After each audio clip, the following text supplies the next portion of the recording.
在中秋，毋若是会当烘肉，伫咧屏东呢是邀请5位在地总铺师设计菜单，用当地出产的泰国虾来传创意料理，达到6000块，按算要开200桌。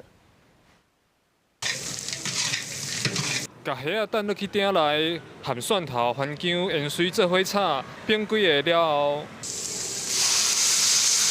刷落来，甲5柳枝的韵料倒入去搁炒，互泰国虾入味。一撮当初雷蒙泰国虾就会使准备试菜。屏东潮州是国内饲泰国虾的大乡镇。今年中秋节举办大会菜的办桌活动，每一道10出菜有3种无同的泰国虾料理，一道总共有5台斤左右，要互民众食好欢喜。因为天气比较炎热的话，我们比较适合吃一些比较酸甜口味的那个泰国虾，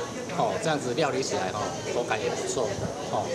有别于一般的那个煮法。屏东潮州的赛新虾拍开知名度了后，电工所今年邀请地方5个总铺师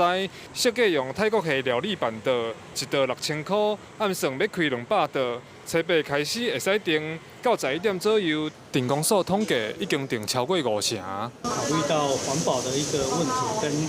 跟一些油烟的一个问题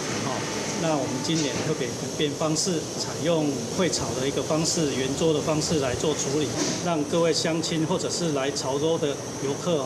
可以共同来享用美食。电工所讲，前几年拢是用烘肉的方式，但因为今年活动办较大，惊造成空气污染，所以改用人道的方式，邀请民众10月初4中秋节到潮州食泰国虾。